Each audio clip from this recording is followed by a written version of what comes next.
나와 내 가족의 건강을 챙기는 시간 데일리 건강입니다. 오늘은 가정의학과 전문의 유종호 원장 나오셨습니다. 안녕하세요. 네, 안녕하세요. 가정의학과 전문의 유종호 원장입니다. 네, 반갑습니다. 오늘 어떤 질환에 대해서 알려주실 건가요? 오늘 준비한 주제는 액취증입니다. 겨드랑이에서 나는 고약한 냄새를 말하는데요. 겨드랑이 부위, 땀샘의 이상으로 특이한 냄새를 풍겨 자기 자신뿐 아니라 주위 사람을 불쾌하게 할 수 있으며 그로 인해 사회생활에 지장을 주는 상태를 일컫는 말로 암내라고도 합니다. 일상생활에 지장을 주는 경우 치료가 필요합니다.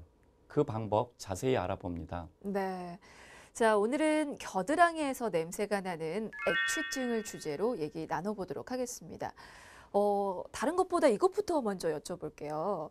이게 액취증도 하나의 질환으로 봐야 하는 겁니까? 액취증은 병이 아닙니다.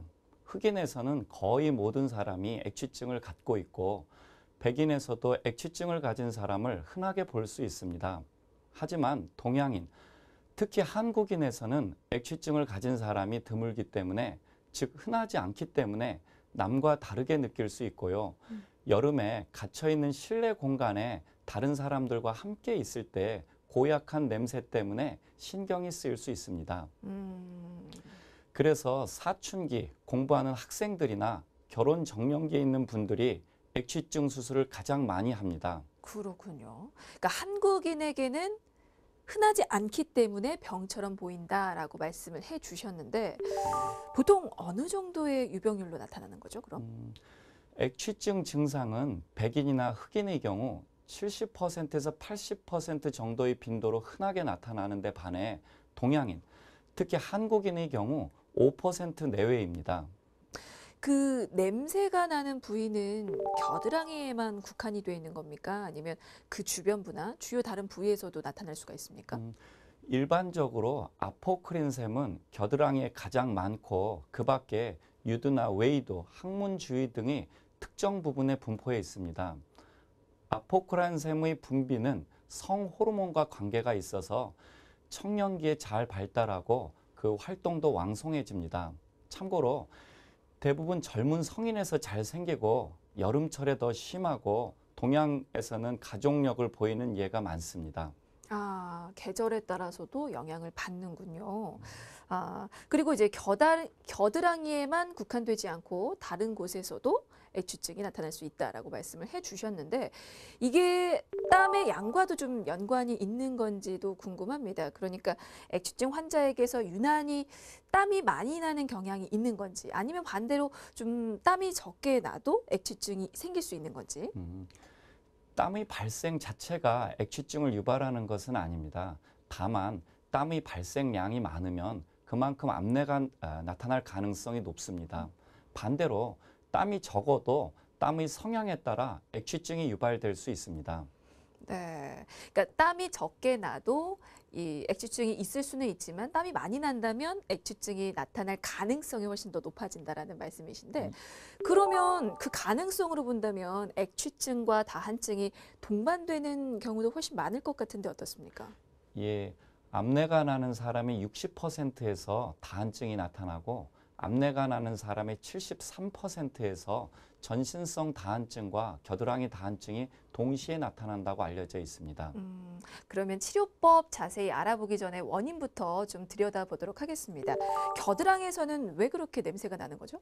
겨드랑이에는 아포크린샘과 에크린샘이라는 두 가지 땀샘이 있는데 액취증은 아포크린샘에서 분비되는 물질이 피부 표면에 상재하는 그람 양성 세균에 의해서 암모니아 등의 불쾌한 냄새를 유발하는 물질로 분해되며 생깁니다.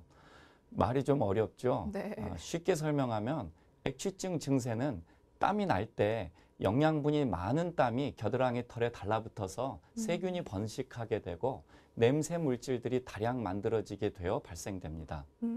이게 약간 개인차가 있겠네요, 그럼? 네, 분비물의 양과 상재하는 세균의 종류에 따라 개인차가 있어서 악취의 종류와 정도의 차이는 있을 수 있습니다. 그렇군요. 증상은 그게 어느 날 갑자기 나타나는 겁니까? 아니면 어렸을 때부터 가지고 있었던 걸까요? 보통 어린 나이에는 잘 나타나지 않다가 사춘기 무렵 호르몬 발달로 땀샘 활동이 활발해지면서 증상이 처음 나타나게 됩니다. 또 앞서 얘기한 것처럼 가족력이 있어서 부모 중 한 명이 액취증인 경우 자녀의 60%에서 액취증이 나타나게 되고 부모 두 분 다 액취증인 경우 80% 이상의 자녀가 액취증을 겪게 됩니다. 가족력이 있는 이유에 대해서는 밝혀진 게 있습니까? 2,000명의 액취증 환자를 관찰한 결과 액취증 증상을 보이는 환자들이 약 94% 정도에서 가족력을 발견할 수 있었으며 액취증 환자 가운데 물귀지를 가진 사람이 96% 정도를 차지했습니다. 귀지가 눅눅하게 젖어 있는 물귀지는 액취증을 진단하는 기준이 되기도 합니다. 그렇군요. 자, 이렇게 불쾌한 냄새가 나는 증상 말고 혹시 다른 증상으로 또 나타날 수도 있습니까? 그 냄새 외에도 하얀 옷을 입은 경우 땀을 흘리게 되었을 때 그 겨드랑이 부위가 노랗게 변색이 됩니다. 네, 그렇군요. 일반적으로 겨드랑이에서 나는 그냥 땀 냄새와 액취증으로 인해서 나는 냄새는 이게 다른 거죠? 일반 땀 냄새와 액취증은 차이가 있습니다. 일반 땀은 냄새가 거의 나지 않습니다. 일반적인 땀샘은 에크라인샘에서 분비되지만 겨드랑이, 유두, 사타구니 등에서는 아포크라인샘에서 땀이 나옵니다. 아포크라인샘에서 나온 땀에는 지방산이 섞여 있기 때문에 세균이 지방산을 분해하면서 고약한 냄새가 납니다. 네. 근데 사실 액취증 환자들은 냄새 나는지 잘 모르지만 주변 사람들은 바로 아는 그런 경우가 상당히 많다고 하는데 그래서 오히려 그 액취증을 가지고 있는 분들은 그 치료의 필요성을 잘 못 느낀다고 하더라고요. 그러면 이제 액취증을 혹시 자가 진단할 수 있는 방법도 있으면 알아둘 필요는 있을 것 같거든요. 먼저 냄새에 의한 진단법을 알려드리면 목욕 2시간 정도 후에 주로 사용하는 팔의 겨드랑이 밑을 꺼지로 문지른 다음 전방 30cm 거리에서 꺼지의 냄새를 맡을 수 있으면 치료가 요구되는 액취증으로 진단할 수 있습니다. 다한증 자가 진단법으로 양 팔을 벌려서 애과부에 특수한 용액을 바른 후에 한 5분간 건조시킨 다음 전분을 얇게 바르고 양쪽 애과부에 전등을 비춰서 땀이 나게 하면 땀이 난 부위는 흑갈색으로 변합니다. 하지만 아포크라인 땀과 에크라인 땀을 구별할 수는 없기 때문에 액취증의 진단법으로는 정확한 방법이 되지는 못합니다. 아무래도 좀 의심스러우면 그냥 병원 가서 제대로 진단 받으시는 게 훨씬 좋겠다라는 생각은 드는데 사실 겨드랑이에서 냄새가 나면 치료를 받아야겠다 이런 생각보다는 그냥 뭐 어떤 데오드란트나 향수로 그냥 그 냄새를 지우려고 하는 경우가 있는데요. 그러면 더 안 좋은 거죠? 물론 아포크린 땀샘 자체를 제거하는 수술적인 방법이 가장 효과적이겠지만 데오드란트처럼 바르거나 뿌리는 제품들도 향기와 향균, 땀샘 차단 효과로 인해서 냄새를 어느 정도 막을 수 있기 때문에 장기간 사용하지만 않으면 좋은 제품입니다. 또 땀 주사로 알려진 보톡스 주사도 도움이 될 수 있고 생활에서 할 수 있는 관리들로는 왁싱이라든지 제모로 털의 모근까지 없앨 수 있는 방법이 좋습니다. 마지막으로 식습관도 관련이 있는데요. 육류나 인스턴트 등의 고칼로리 식품이라든지 계란, 우유, 버터, 치즈 같은 유제품은 줄이도록 하고 세균의 저항력을 길러주는 비타민 A라든지 E를 함유한 식품을 먹는 것이 좋겠습니다. 네, 말씀 중에 이제 전문적인 치료법도 살짝 언급이 된 것 같은데 액취증을 병원에서 치료하기 위한 방법들은 그럼 구체적으로 어떤 것들이 있을까요? 방향제나 방취제를 이용하거나 항균 비누를 사용하면 냄새를 없앨 수 있겠지만 일시적인 방법일 뿐입니다. 약물요법은 냄새의 원인인 피부 내 세균의 수를 줄이거나 없애는 방법입니다. 액취증 증상이 있을 때마다 항생제 연고 등을 발라줘야 하는데 근본적인 치료가 될 수는 없습니다. 액취증의 근본적인 치료는 원인이 되는 아포크라인샘, 땀샘을 제거하는 수술적인 방법입니다. 네, 그 치료 방법 좀 하나하나 구체적으로 여쭤보겠습니다. 앞서서 보톡스 주사 말씀을 하셨었는데요. 이거는 우리가 주름 개선을 위해서 맞는 그 보톡스가 맞는 거죠. 그렇다면 지속 기간은 또 어느 정도나 될지도 궁금한데요. 예, 보톡스의 사용 목적 중에는 교감신경 관련하여 땀을 억제시킬 수 있기 때문에 손, 발바닥, 겨드랑이 다한증에 많은 도움이 됩니다. 맞은 후 일주일 내에 효과가 나타나고 지속 시간은 6개월에서 9개월 정도입니다. 네. 그러니까 보톡스 주사는 일시적인 효과는 있지만 근본적으로 또 해결을 하기 위해서는 땀샘을 제거해야 한다고 앞서서 말씀을 해주셨는데 그 방법도 좀 여쭤보도록 하겠습니다. 수술은 이게 어떻게 적용이 됩니까? 예, 일단 수술 종류부터 먼저 말씀드리면 절제법이 있는데 절제법은 아포크린 땀샘이 위치하는 부위 피부 자체를 제거하는 방법입니다. 겨드랑이에 심한 흉터를 남기게 되고 출혈과 통증이 심합니다. 현재는 거의 사용되지 않는 과거의 수술 방법입니다. 두 번째는 절개법인데 겨드랑이에 5cm 정도의 절개선을 넣은 다음 피하 지방층과 함께 아포크린 땀샘을 제거하는 방법입니다. 1, 2주 정도 팔을 움직이지 말아야 하고 겨드랑이에 5cm 정도의 흉터가 남게 되는 문제점이 있습니다. 수술하면 사실 겁도 좀 나고요. 이게 흉터 걱정도 안 할 수가 없는데 그러면 최근에는 가장 많이 하는 수술 방법은 어떤 게 있습니까? 예, 땀샘 흡입술이라 해서 액취증을 유발하는 땀샘을 레이저로 파괴한 다음 특수 캐뉼라를 사용하여 피하 지방층 및 진피층의 땀샘을 제거함으로써 효과를 극대화하는 방법입니다. 3mm 정도의 가는 특수하게 고안된 특허받은 기구를 사용하여 시술 시 작은 힘으로도 시술이 가능하기 때문에 절단 부분이 날카롭지 않아 상처와 흉터를 최소화하였습니다. 그 수술은 바로 일상생활이 가능할까요? 네, 당일부터 가벼운 일상생활이 가능하고 시술 시에 생기는 3mm 정도의 자국은 겨드랑이 피부 주름에 겹쳐져서 거의 눈에 띄지 않습니다. 시술 후 5에서 7일간 압박복을 착용하게 되고 일주일 정도 후 실밥을 제거합니다. 상처는 일주일 정도 조심하시면 거의 낫고 자유롭게 팔을 들고 돌리고 하는 동작은 시술 후 2주면 대부분 가능합니다. 사실 지금 액취증 치료법으로 수술법 알아보고 있는데요. 한편으로는 그런 걱정도 좀 됩니다. 아무래도 수술로서 땀샘을 제거하는 건데 그러면 땀샘이 완전하게 사라지는 게 아닌가?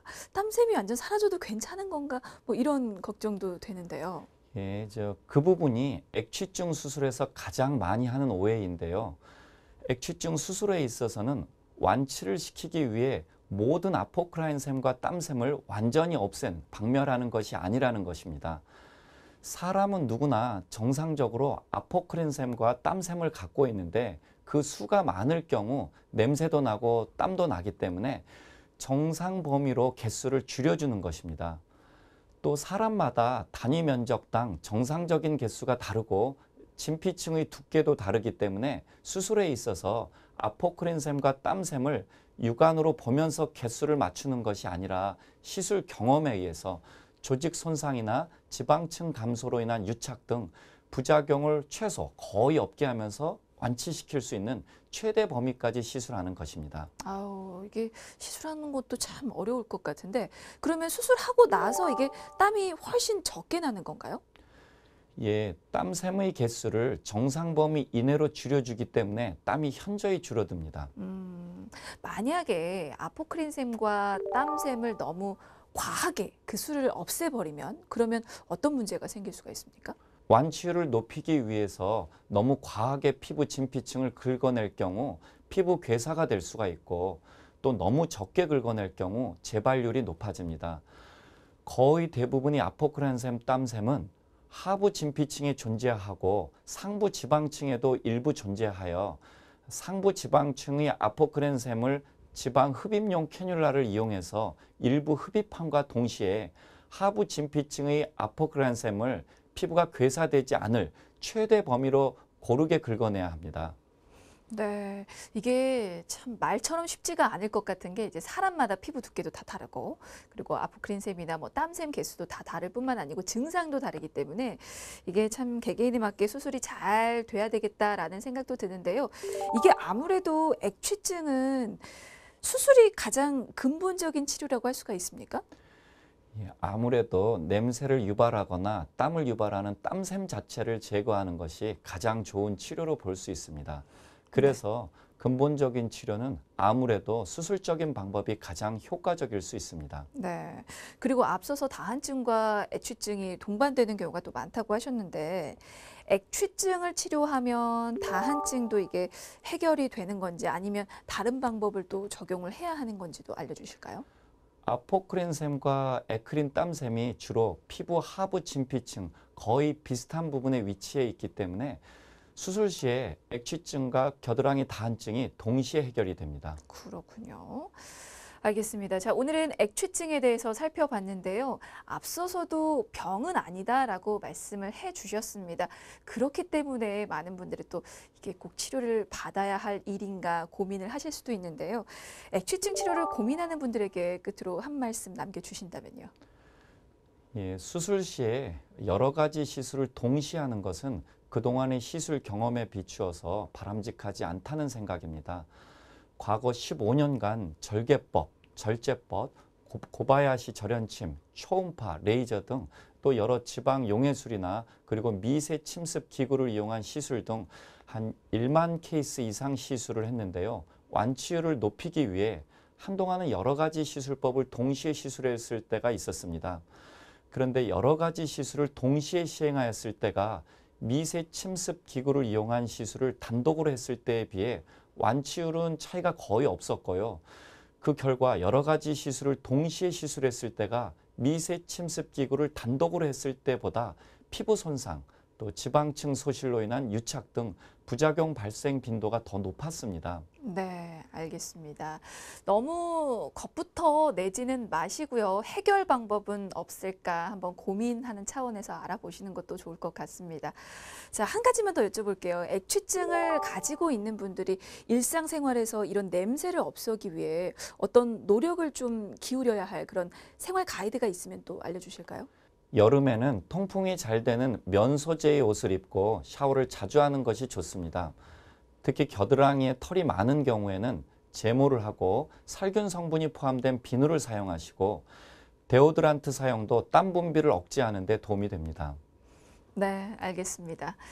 앞서서도 말씀을 드렸지만 액취증 자체가 질병은 아닙니다. 하지만 그로 인해서 본인이 스트레스를 받는다거나 아니면 주변 사람들에게 불쾌감을 줄 수도 있기 때문에 일상생활에 지장을 느끼신다면 치료를 고려해 보시는 것도 한 방법이 아닐까 싶습니다. 자, 오늘은 여기까지고요. 지금까지 가정의학과 전문의 유종호 원장이셨습니다. 말씀 감사합니다. 예, 감사합니다.